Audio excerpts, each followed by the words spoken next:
She was told to stand up, but she refused. That single moment didn't just change a bus, it changed an entire nation. But what most people don't know is that Rosa Parks wasn't just tired that day. Behind that quiet decision was a story of courage, danger, and sacrifice. Let's turn the clock back and tell the full story of Rosa Parks, not just the moment, but the life that changed history. To understand what happened on that bus, we have to go back. Long before that moment, before the protests, before the movement, there was a young girl growing up in the South.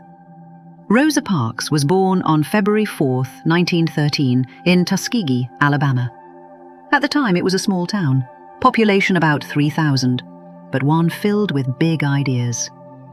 It was home to the Tuskegee Institute, opened in 1881, led by Booker T. Washington, a man who was once a slave and freed after the Civil War, a man who taught the importance of dignity, hard work, and self-respect.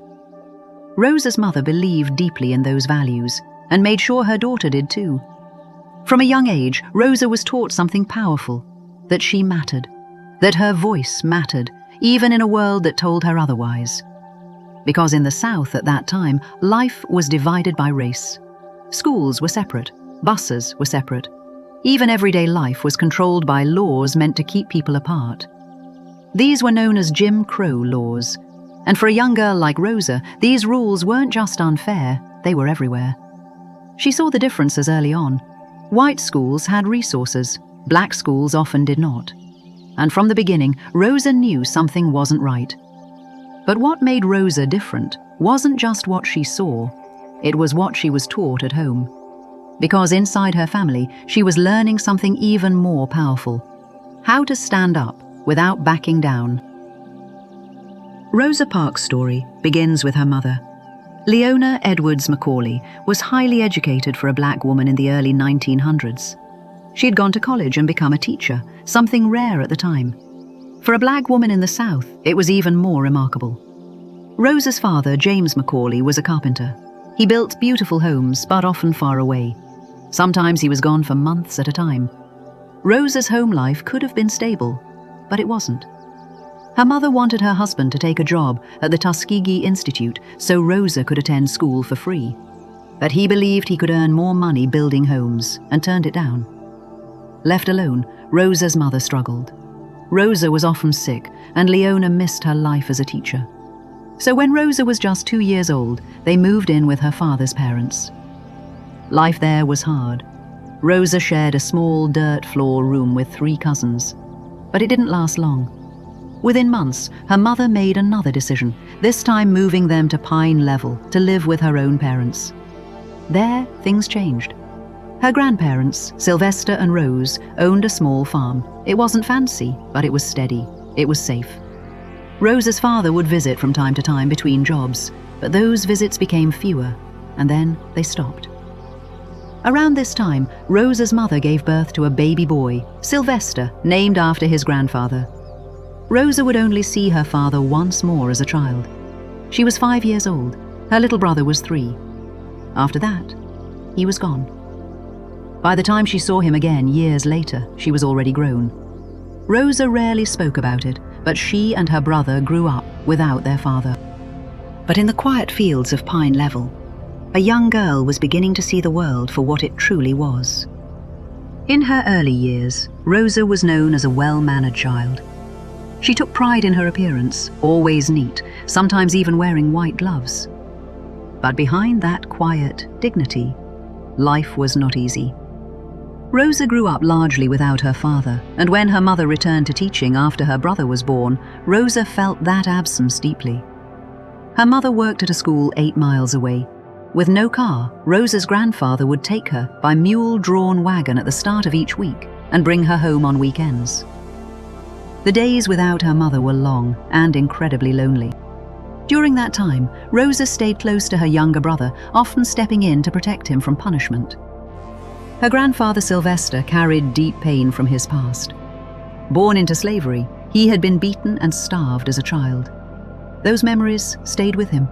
He never forgave what had been done to him, and he distrusted white people because of it. but he taught his grandchildren something powerful. Never accept bad treatment from anyone. Sylvester had light skin and straight hair. At times, he would pretend to be white, only to reveal the truth after shaking someone's hand, shocking them into realizing their own prejudice. Her grandmother Rose saw the world differently. Her father was white, and her life had been shaped by both hardship and responsibility.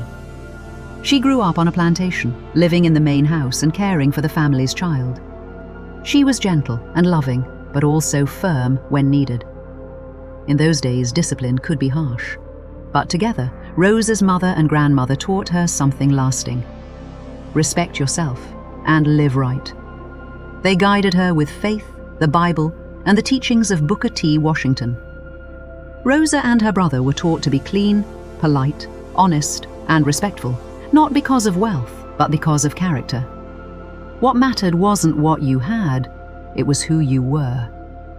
And even though Rosa was taught to be a proper young lady, if something felt wrong, she wasn't afraid to stand against it. The family farm was small, about 18 acres. It wasn't much. Her grandparents were older, raising 2 children and doing what they could with what they had. There was a mule, chickens, a few cows, maybe a pig or 2. They weren't rich, far from it, but Rosa and her brother never went hungry. What they couldn't grow, they traded for. What they couldn't buy, they made.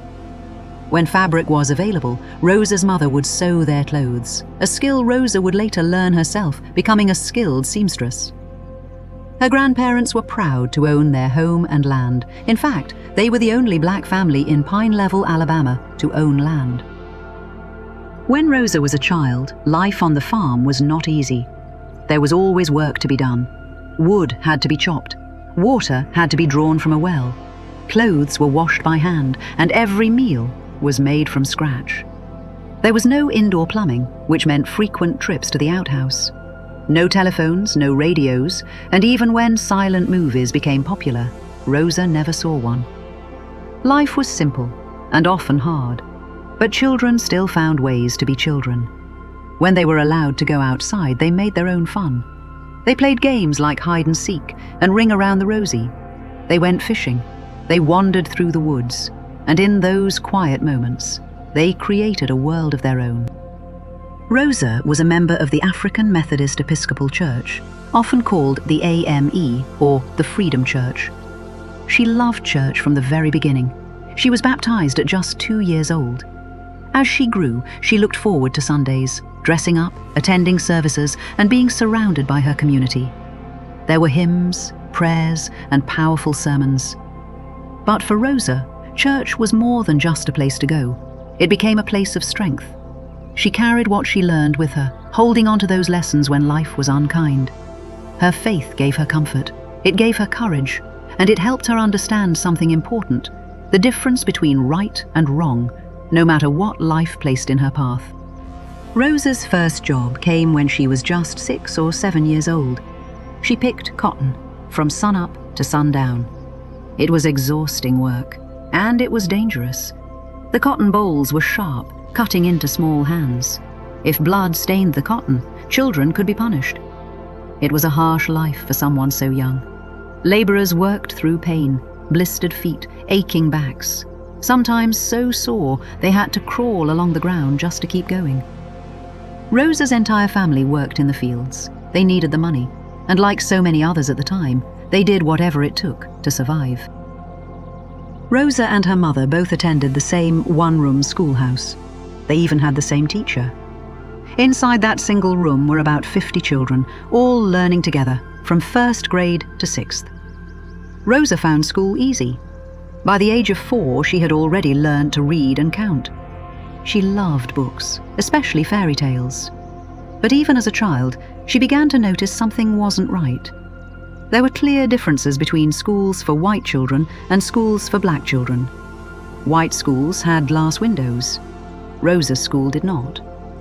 Some white schools were poor, but very few black schools were ever well-funded. In those years, the South was deeply divided by racism and by fear. Students like Rosa carried their books home every night, just in case their school was burned down before morning. There were groups of white citizens formed after the Civil War who did not want black Americans to have the rights they had gained after slavery ended. Groups like the Ku Klux Klan used threats and intimidation to enforce segregation and to silence those who demanded equality. Rosa Parks grew up knowing that kind of danger, but she also grew up with something stronger: faith, courage, and determination. And when the time came, she refused to be afraid. In 1919, when Rosa was just 6 years old, World War I came to an end. Black soldiers returned home, hoping for respect and a better life. But instead, the country turned on itself. Violence spread across the nation. Riots in the north, bloodshed in the south. That time became known as the Red Summer, named for the fire and the blood. At night, Rosa's grandfather stayed awake, shotgun in hand, ready to protect his family. And Rosa stayed with him, too afraid to sleep. Those long, fearful nights may have followed her into adulthood. When Rosa's elementary school closed, she began attending the school where her mother taught, 8 miles there and 8 miles back. By the time she turned 11 in 1924, there were no schools left for her to attend nearby. So her mother made a difficult decision. Rosa was sent to live with her aunt and cousins in Montgomery, Alabama, so she could continue her education. In Montgomery, everything began to change. New opportunities, new challenges, and a growing community of people who believed in equality and in change. It was there that Rosa's quiet courage would one day spark a movement and help change the course of history. Rosa was enrolled in the Montgomery Industrial School for Black Girls, a private school often called Mrs. White's. But attending this school came at a cost. Rosa's mother worked tirelessly, cleaning houses, taking in sewing, all while continuing to teach, just to afford the tuition. The school was run by white women from the North, women who believed it was their responsibility to help educate black children in the South when others would not. It was supported not only by tuition, but also by donations from people in the North and contributions from Southern churches. The school had been burnt down twice and rebuilt each time. The building Rosa attended was strong, a modern brick school built to last. At Mrs. White's school, Rosa received a well-rounded education. She studied English, math, geography, science, and history. But she also learned practical skills: sewing clothes, cooking from scratch, and caring for the sick. These lessons prepared many students to become teachers themselves. The school followed strict rules, old-fashioned even for that time. No makeup, no dancing, no movies, no alcohol. Rosa didn't mind. She wasn't interested in those things. She had friends, but few close ones. But more important than rules was what the school stood for. Students were taught that color should not define a person. They were taught self-respect, and that if respect was not given, they should carry themselves with dignity anyway. Many students from Mrs. White's school would go on to play roles in the civil rights movement. And for Rosa, this was more than just a school. It was preparation for the life she was about to step into. Rosa felt something was missing from her education. She wasn't learning about other black women in American history, women like Sojourner Truth and Harriet Tubman, women who had risked their lives to fight for freedom. They were heroes of their time, working along the Underground Railroad, guiding enslaved people to freedom through secret routes, safe houses, and constant danger. Rosa once said, "They both exemplified a godly spirit, self-determination, and a willingness to make any sacrifice to free African Americans from slavery." But Rosa's time at Mrs. White's school came to an early end. In 1928, the same year she finished 8th grade, the school closed. It could no longer bring in teachers to Montgomery. Rosa moved on to Booker T. Washington Junior High for 9th grade. Then she continued her education at the laboratory school at Alabama State Teachers College for Negroes, the only high school available for black students in the area. Her mother hoped Rosa would become a teacher, but Rosa had other dreams. She wanted to be a nurse. Then everything changed. Her grandmother became seriously ill. Rosa left school and returned to Pine Level to care for her.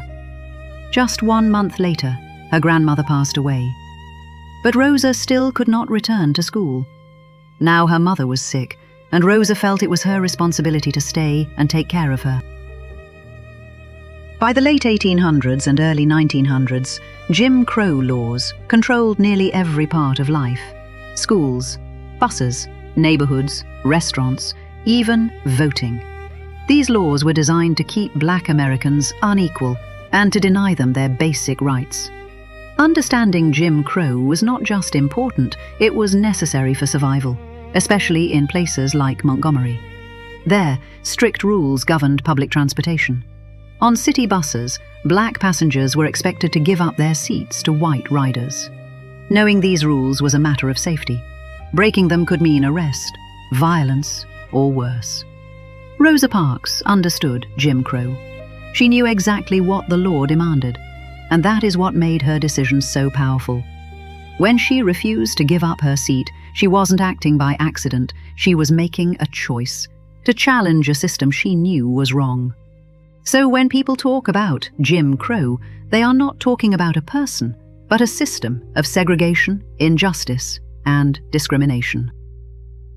Many Black Americans believed that reaching the North meant reaching freedom. No separate water fountains, no separate bathrooms. On buses, they could sit where they wanted. It felt different. But segregation didn't disappear, it just changed. In many places, schools were still divided, not always by law but by neighborhoods. When white families bought homes, their contracts often included restrictions. They were not allowed to sell to Black families or to Jewish families. These rules kept neighborhoods white. And because neighborhoods were divided, schools were too. So even in the North, inequality remained. Rosa Parks understood this early. She was a fighter for civil rights from the very beginning. As an adult, she refused to accept segregation in her daily life. She would not use colored water fountains. If an elevator was segregated, she took the stairs. She believed something deeply, that racism was un-American and un-Christian, and that every person deserved to be treated equally. It was 1931. Rosa was 18 years old. She wasn't looking for love when a friend introduced her to a man named Raymond Parks. He was 28, a barber in Montgomery. He liked her immediately. Rosa did not. She wasn't interested in a relationship, and at first, Raymond wasn't her type. But that didn't stop him. He kept showing up, taking her out, even driving her around in a red sports car, something rare in the 1930s. And slowly, they began to talk, to learn about each other. They had something in common.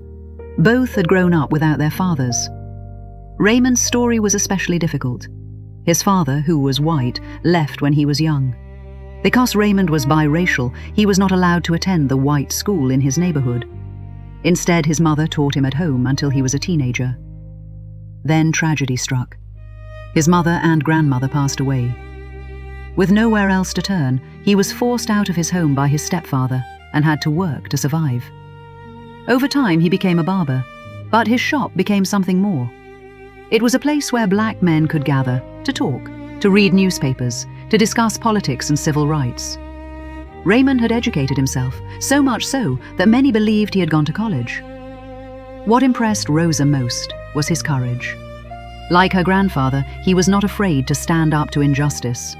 He cared deeply about changing the laws of the country. He was already involved in the fight for equality as a member of the NAACP.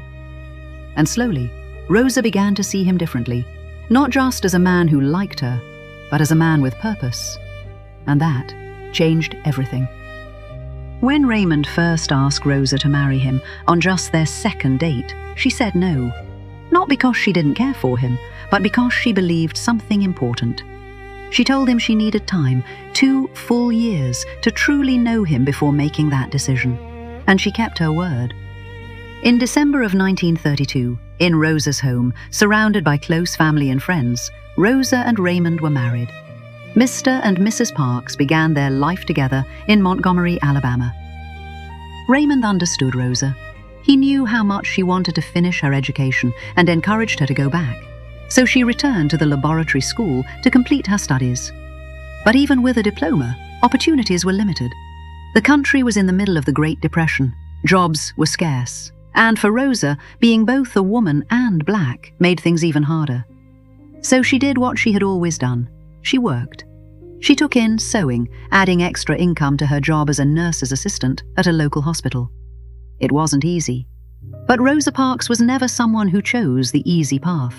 Interesting fact: the Great Depression. The Great Depression, spanning 1929 to 1939, was one of the worst economic disasters in history. It began in the United States and quickly spread across the globe, causing massive unemployment, collapsing industries, and widespread poverty. After the stock market crash of 1929, American investments pulled back from overseas. As countries raised tariffs, global trade plunged by nearly 30%. But the burden wasn't shared equally. African Americans were often the first to lose their jobs and the last to be hired. Even public assistance was unequal, with black families receiving far less support. For Rosa Parks, these hardships hit close to home. Financial strain and family illness forced her to leave school and go to work. She found jobs as a domestic worker and a seamstress. It would take World War II to finally pull the United States out of the Depression. But that's a story for another day. When the United States entered World War II, new jobs began to open up. Rosa and Raymond both found work at Maxwell Field, an Army Air Forces base just outside Montgomery. Rosa worked as a secretary. Raymond worked as a barber. In 1941, President Franklin D. Roosevelt ordered the desegregation of military bases. The same year, the US entered the war. On the base, Rosa could sit anywhere she wanted, in the lunchroom and even on the trolley. But the moment she left the base, everything changed. On the city bus ride home, she was forced to sit in the back with other black passengers. The difference was clear. Freedom in one place, humiliation in another. In 1943, Rosa joined the NAACP. She became secretary of the Montgomery branch and worked closely with E.D. Nixon. Her husband, Raymond, had been a member for years, but he chose to step away. He feared for their safety. The threat of violence, even lynching, was very real. He also felt disrespected by other members. At the time, Rosa was the only woman involved, and she was elected secretary. For the next 12 years, she worked tirelessly as a secretary, an organizer, a researcher, and a historian. At the same time, injustice continued. Rosa's brother, a black soldier serving in World War II, could not vote. Without the right to vote, nothing could truly change. The NAACP fought to secure voting rights for black Americans, but many white voters continued electing leaders who supported segregation and upheld unfair laws and trials.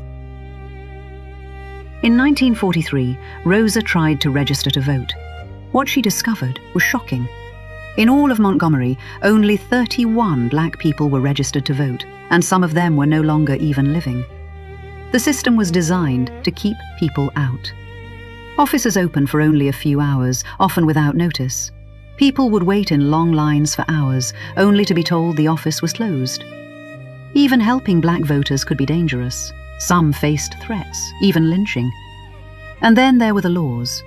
To register, a person might be required to own property, pay a poll tax, or pass a difficult test. But the test wasn't fair. There were no clear rules, no explanations, no second chances.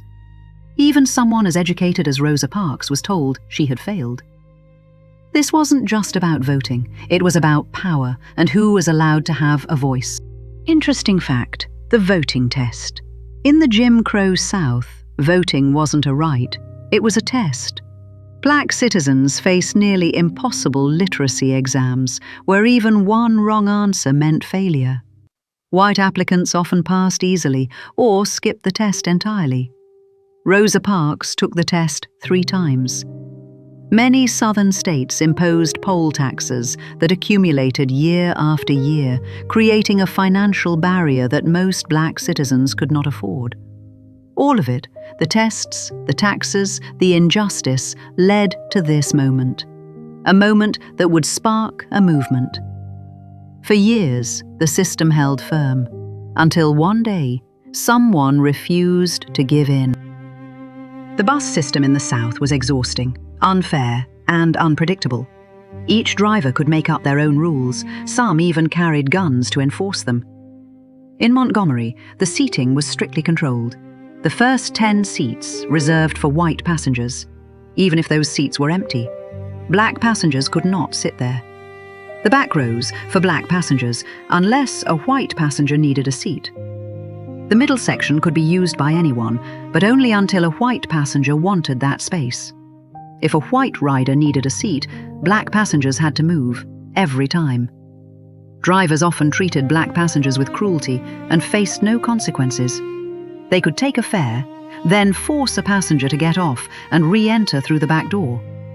Sometimes the back of the bus was already full, and black passengers weren't allowed on at all. There were insults, threats, even violence. This was everyday life. One day, Rosa was on her way to try and register to vote again. She boarded a bus driven by a man named James Blake. She paid her fare, 10 cents. But instead of getting off to re-enter through the back door, she walked toward the back inside the bus and stood. The driver noticed. He didn't like it. He ordered her to get off the bus and re-enter the proper way or leave altogether. Rosa refused. The driver moved toward her, angry, and grabbed her coat to force her off. As she was pulled forward, Rosa dropped her purse and sat down in the white section to retrieve it. The driver was furious. "Get off my bus!" he shouted. Rosa looked at him, calm but firm. "I will get off," she said, then added, "You better not hit me." She managed to get away, but she never forgot that moment. And she made a decision. She would never ride a bus driven by James Blake again. But this wouldn't be the last time Rosa Parks crossed paths with James Blake. When Rosa's brother returned home to Alabama after serving in World War II, nothing had changed. No one would give him a job. Black veterans were still treated with cruelty, called names, spit on, beaten, and sometimes even killed. They had fought overseas against Hitler's idea of white supremacy, only to come home and face the same hatred in their own country. Even groups like Jewish and Catholic Americans were not always considered real whites. Rosa's brother, Sylvester, had served in a medical unit, saving lives, both black and white. But when he returned home, he couldn't find work, and he still wasn't allowed to vote. He had seen enough, so he moved his family to Detroit, Michigan, hoping for something better. Detroit wasn't perfect, but it offered more opportunity and more freedom, especially for black veterans. When Rosa went to visit him, she experienced something she had never known before. She rode her first integrated city bus. No forced seats, no moving to the back, just a seat like anyone else. And then she returned to Montgomery, back to the South, back to segregation. But now she had seen something different. And once you've seen what fairness looks like, it's impossible to forget it. In 1945, Rosa was ready to try again to claim her right to vote. This time, she passed. But there was a catch. She was required to pay a poll tax, not just for that year, but for every year since she had become eligible to vote. It didn't matter that she had tried before. It didn't matter that she had been denied. She still owed the full amount, $16.50. More than half of her weekly salary, just $25. The system made it clear, even when you succeeded, it would still cost you.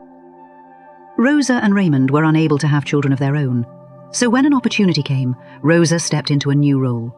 She became an advisor to the NAACP Youth Council. There she worked with high school students, teaching from her own life experience.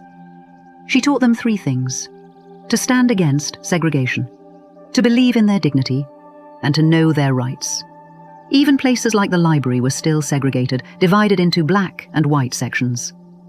In the early 1940s, there were very few women in the NAACP. But by the late 1940s, that began to change. Women across the country were stepping forward, fighting for civil rights. Rosa was one of them. She spoke at NAACP state conventions, calling attention to the mistreatment of black women. Then in 1949, Rosa made a difficult decision. she stepped down as secretary of the NAACP. Her mother, who was living with them, was seriously ill. But Rosa didn't stop working. She continued her efforts alongside E.D. Nixon, working with the Black Democratic Association and with union officers. Because for Rosa Parks, this was never just a position. It was a purpose. In 1954, one of the most important court cases in American history began in Topeka, Kansas. A 7-year-old girl named Linda Brown just wanted to go to school. But the nearest school to her home was for white children only. So every day, Linda had to walk along railroad tracks just to catch a bus to a farther school for black students. Her father decided to take a stand. He sued the Topeka Board of Education. Linda's case was joined with several others, all challenging a long-standing idea called separate but equal, a law that had been in place since 1896. The case went all the way to the United States Supreme Court. It took time, deliberation, and courage. But in the end, the court reached a unanimous decision. Separate but equal was not equal at all. For the first time, the government sided with civil rights advocates. It was a turning point. And for Rosa Parks, it brought something powerful: hope. But not everyone accepted the change. In response, groups like the White Citizens Council began to form. They claimed to be peaceful, but their actions told a different story. They used fear, threats, and pressure. Anyone who supported black Americans could be punished, denied loans, denied jobs, pushed out of their communities. The message was clear: change would not come easily. But something had shifted. The law was beginning to change, and so were the people who were ready to stand up against it. In 1955, Rosa Parks was invited to attend a 10-day workshop at the Highlander Folk School, tucked in the Appalachian Mountains of Tennessee. The school had been founded by a man named Miles Horton, a man on a mission to help working people fight for fair wages and better conditions. By the 1950s, that mission had grown into something bigger: civil rights. The workshop focused on one question: how do you desegregate schools when the law already says you should, but people refuse to follow it? But what Rosa experienced there was something she had never truly known before: equality. The campus stretched across hundreds of acres, fields, gardens, a place of quiet beauty. And it was fully integrated. Black and white people lived together, worked together, ate together, laughed, and even swam together. No separate spaces, no rules dividing them, just people.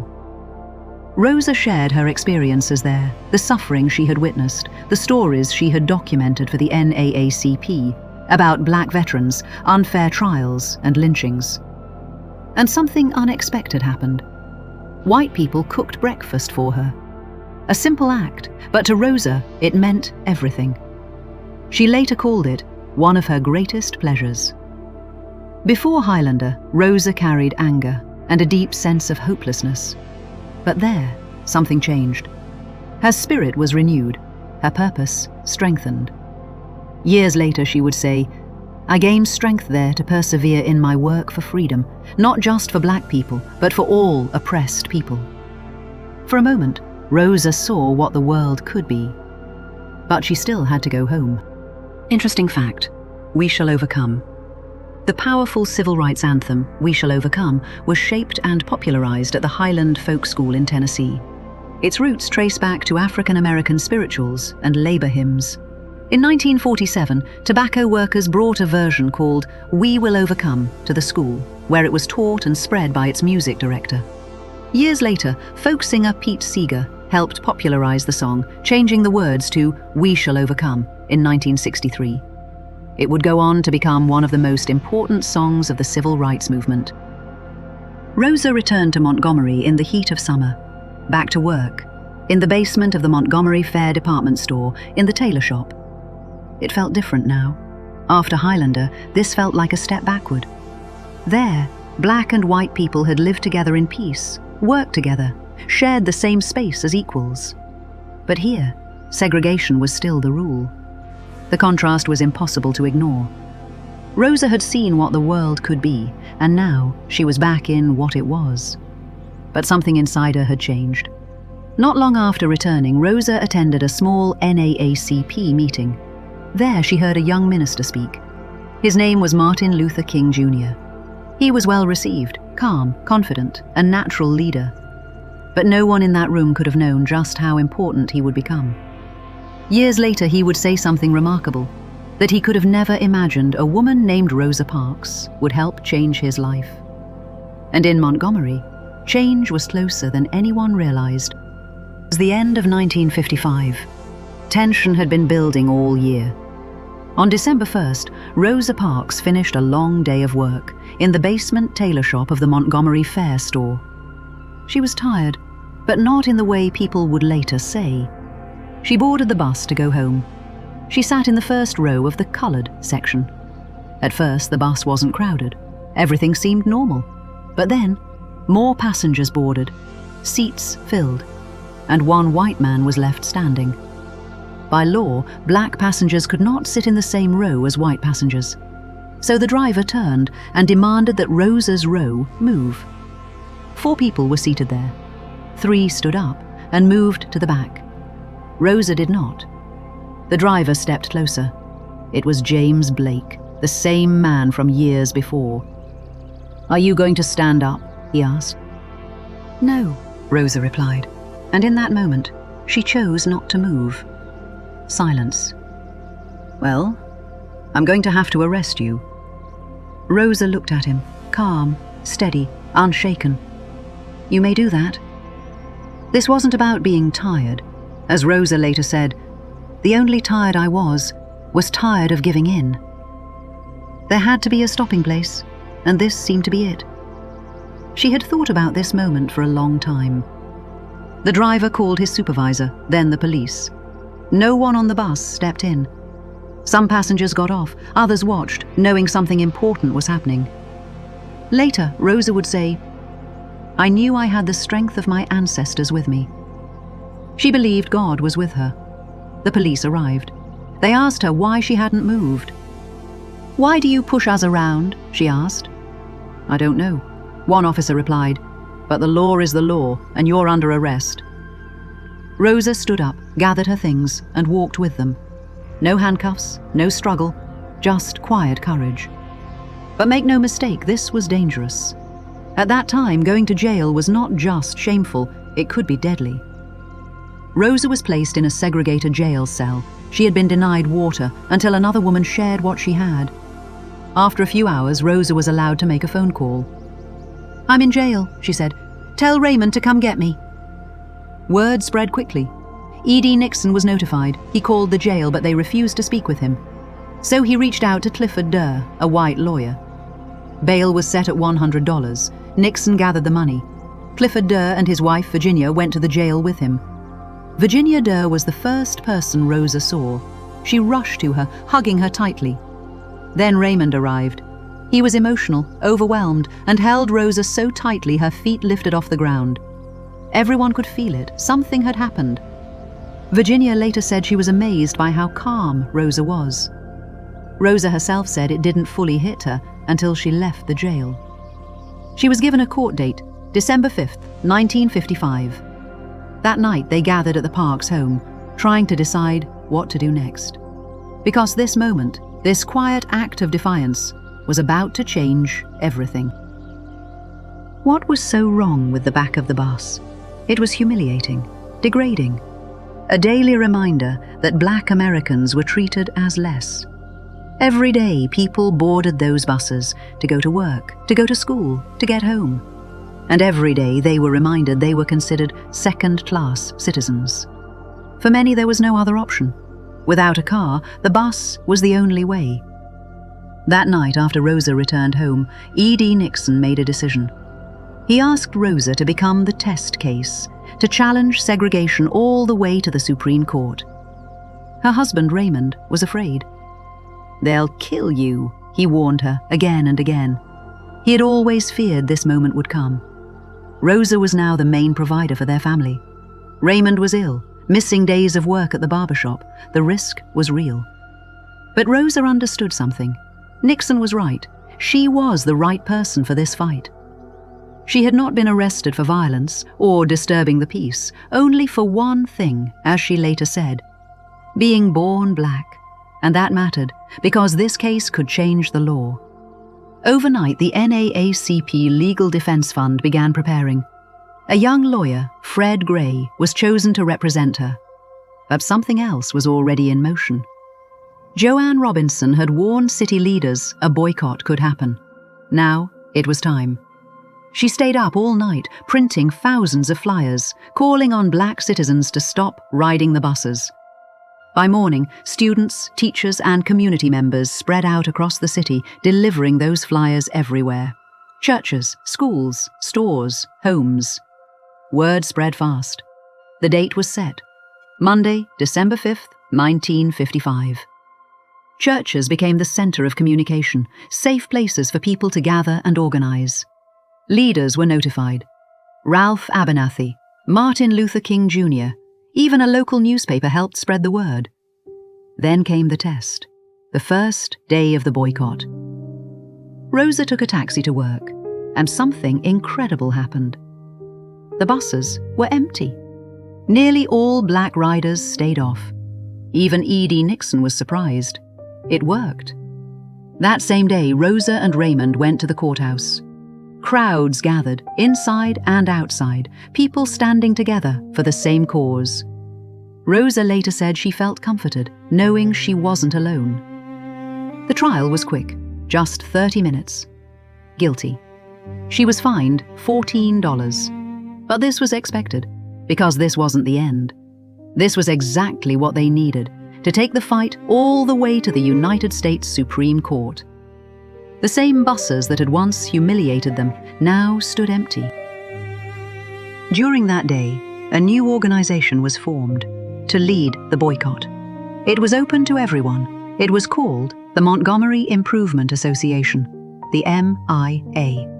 And a young, relatively unknown minister was chosen to lead it. His name was Martin Luther King Jr. He was selected because people believed he could unite the community. That night, a mass meeting was held at Holt Street Baptist Church. Thousands came, inside and outside. Nearly 5,000 people gathered together. It was more than a meeting, it was a moment. Proof that the black community of Montgomery was ready to stand together. When King spoke, the crowd responded with energy and hope. Cheers, shouts, and when he finished, they stood, applauding for 15 full minutes. They were united. But unity alone was not enough. The M.I.A. presented their demands to the bus company. They were reasonable. Treat black passengers with respect. Create fairer seating, keeping sections if required, but ending the rule that forced black riders to give up their seats. And hire black drivers. But the response was immediate and harsh. The bus company refused. No changes, no new hires, no respect. City leaders made it clear they would not allow any victory that challenged segregation. This we will not stand for. So the people kept going. Montgomery became known as the walking city. Black citizens walked to work, to school, everywhere. Not just for themselves, but for their children and for generations to come. They organized carpools, shared rides, found ways to keep moving forward. And the city tried to stop them at every turn. But the people did not stop. The boycott continued. What began with one woman on a bus had now become a movement. Interesting fact: the mother of the civil rights movement. The US Congress is credited with giving Rosa Parks the title Mother of the Civil Rights Movement, following her arrest on December 1st, 1955, and the Montgomery Bus Boycott that followed. She earned this title because her actions helped ignite a movement that changed the course of history. As the boycott continued, the cost began to rise. Rosa lost her job. The tailor shop at Montgomery Fair was closing. Suddenly, she had no income. So she did what she could. She took in sewing at home, while continuing to support the boycott. At the same time, Raymond made a difficult decision. He left his job at the airbase. His employer had warned him he was not allowed to speak about the boycott, or even mention his wife's name.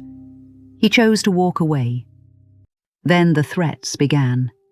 They came by phone, by mail. Rosa's mother was afraid to answer the phone. Fear settled into their home. Raymond, now home during the day, struggled deeply, turning to smoking and drinking more than before. Rosa was afraid too, but she did not stop. If anything, she became more determined. She feared not for herself, but for her family. And she was not alone. Martin Luther King Jr. felt that same fear. He was only 26 years old, a young husband, a father, and now a leader in a growing movement.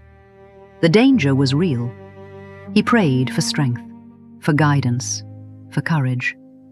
And in that moment, he later said he heard an inner voice telling him to stand firm. After that, he found a calm he hadn't known before, even when violence came. One night his home was attacked, dynamite blowing apart his porch and shattering windows. But he did not back down, and neither did Rosa, because by now this was bigger than fear. It was about justice. The harder the pressure became, the stronger their resolve grew. January 31st, 1956. A legal battle begins. Rosa's lawyer, Fred Gray, filed a lawsuit challenging bus segregation. He, along with attorney Charles Langford, argued something simple. If segregation in schools was illegal, then segregation on buses should be illegal too. They weren't asking for small changes. They wanted segregation to end completely. And that made people angry. Segregationists were enraged. They didn't respond with debate, they responded with violence. Tensions spread across the city. Thousands gathered at white supremacist meetings. And then, the attacks began. Bombings, riots. Cars owned by black families were burned. People walking were harassed, hit with rocks, and even rotten eggs. Fear filled the streets. Some homes were targeted, but the Parks home was spared. Through it all, the black community did not strike back.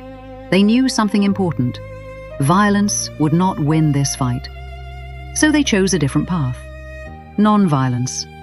Reverend Martin Luther King Jr. helped lead the way. He brought in others to teach people how to protest without fighting back, how to stand firm without striking out. And so they marched, they walked, they waited, sometimes standing, sometimes sitting, but always peaceful.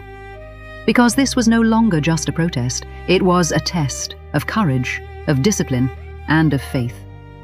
The fight had reached a breaking point, but it was far from over. Soon after the rally, word spread quickly. The city planned to arrest more than 100 people, accusing them of breaking an old law that made boycotts illegal. Rosa heard the news, and she didn't wait. She and others put on their best clothes and walked straight to the police station. They were ready.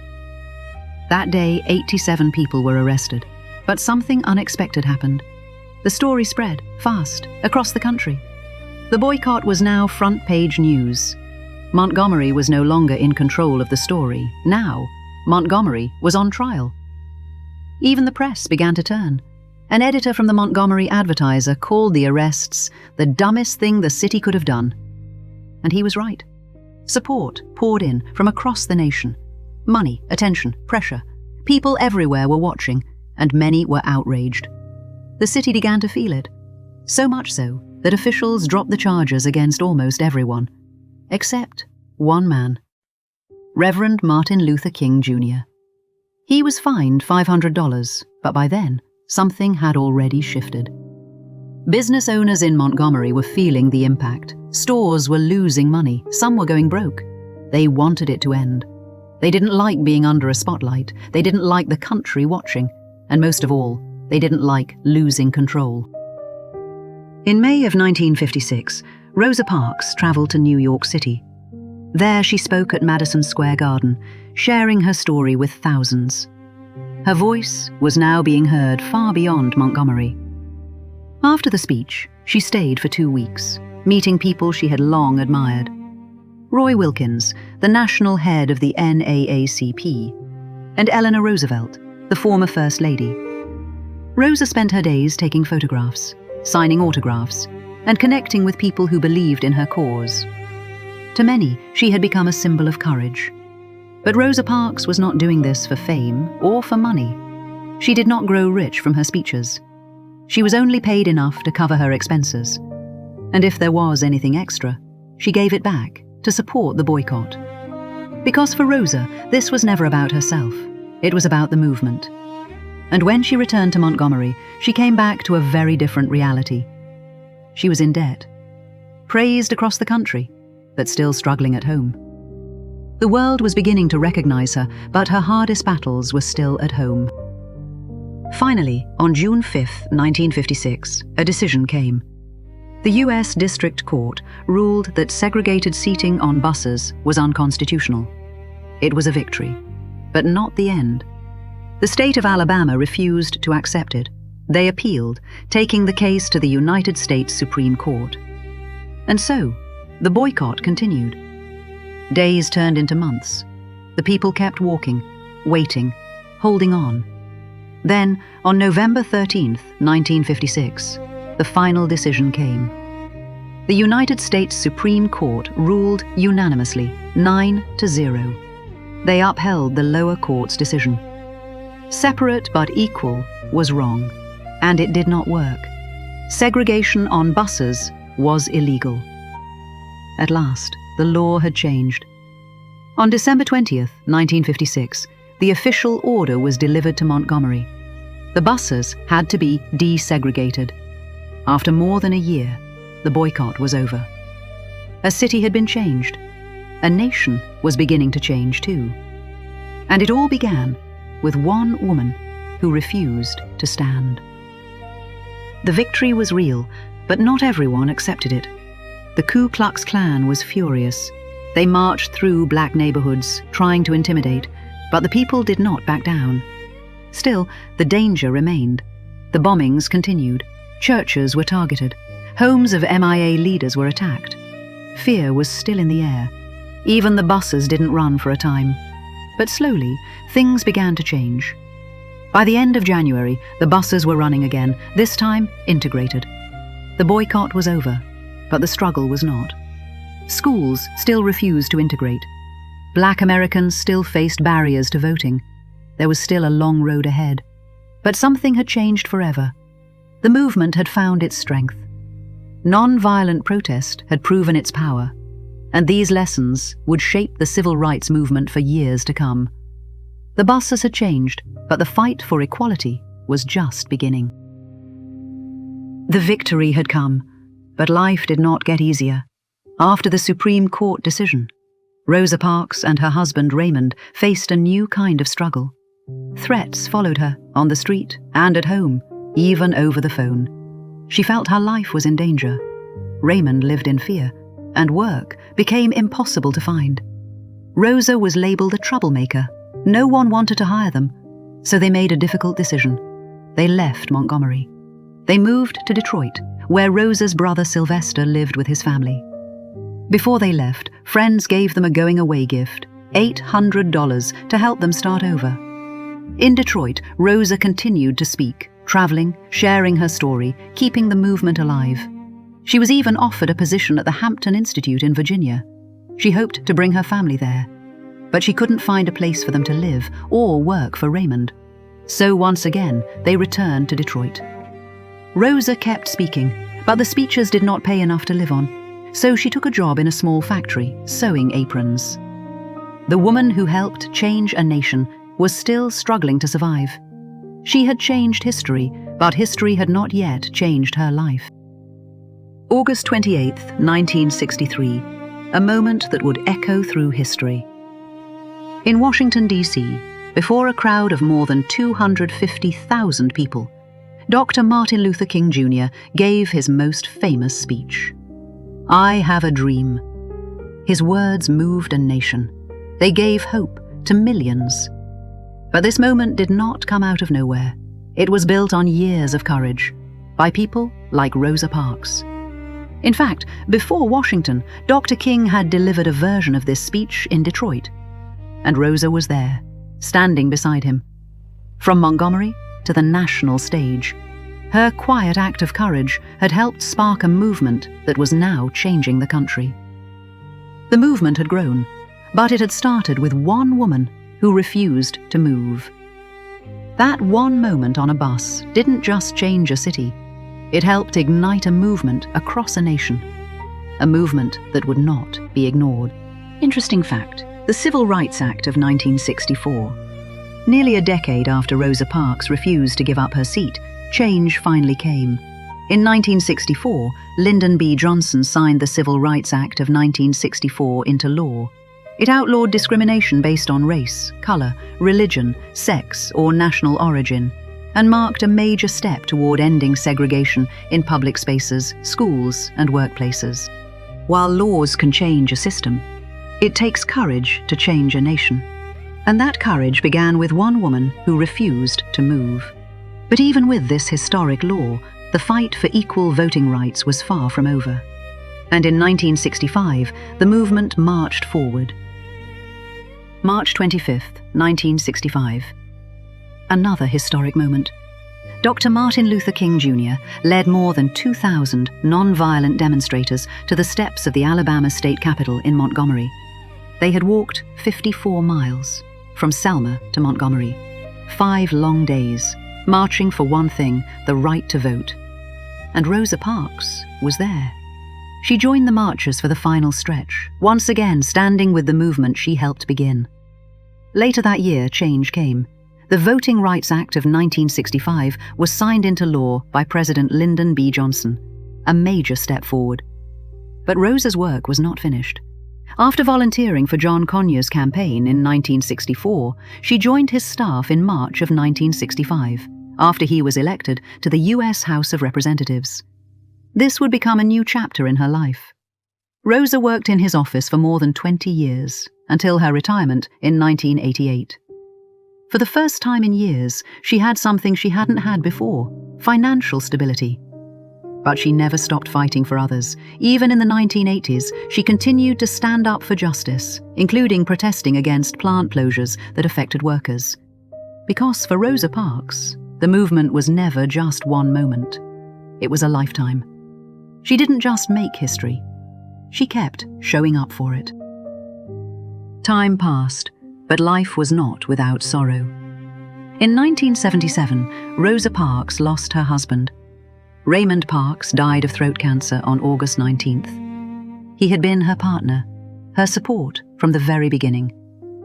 Just months later, another loss. On November 20th, her brother, Sylvester McCauley, passed away. The grief was overwhelming. And then, 2 years later, another goodbye. On December 12, 1979, Rosa's mother died. The woman who had raised her, guided her, and shaped the person she became. One by one, the people she loved most were gone. These losses left a deep silence in her life. But even in grief, Rosa endured.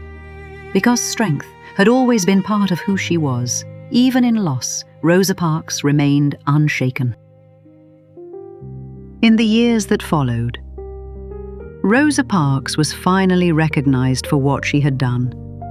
She was awarded the Martin Luther King Jr. Nonviolent Peace Prize, becoming the first woman to receive it, a recognition of her role in changing a nation. But Rosa did not stop working. In 1988, with her longtime friend Elaine Steele, she founded the Rosa and Raymond Parks Institute for Self-Development. Its mission: to guide young people and carry her message into the future. In 1992, she told her story in her own words. Her autobiography, Rosa Parks, My Story, was published with the help of Jim Haskins. She wanted people to understand there was much more to her story than one act of defiance, because her life was a lifetime of courage. In 1994, at 81 years old, Rosa traveled to Sweden to accept an award created in her honor, the Rosa Parks Peace Prize. Even decades later, her impact was still being felt around the world. In 1996, she received the Presidential Medal of Freedom, and in 1999, the Congressional Gold Medal, presented by President Bill Clinton. He called her the First Lady of Civil Rights and the mother of the freedom movement. And perhaps most fitting of all, on December 1st, 2000, 45 years after her arrest, the Rosa Parks Museum opened in Montgomery, Alabama, at the very place where history changed. And Rosa Parks was there. October 24th, 2005. A nation paused. Rosa Parks, the woman known as the mother of the civil rights movement, passed away at her home in Detroit, Michigan. She was 92 years old. Her death was felt across the country. People mourned, not just a woman, but a symbol of courage, of dignity, of quiet strength. For the first time in history, a woman was honored in the United States Capitol Rotunda. Rosa Parks lay in honor as thousands came to pay their respects. A final tribute to a life that had changed a nation. Today she rests in Detroit, at the Rosa L. Parks Freedom Chapel in Woodland Cemetery. But her story does not rest. Because Rosa Parks was never just a moment in history. She was a reminder that one person can make a difference. That courage does not always shout. Sometimes it simply sits down and refuses to move. If this story inspired you, join us as we continue uncovering the lives of women who changed the world. Subscribe to Heroines of History and keep the light of history alive. And let us know in the comments who your favorite heroine is. Bye for now.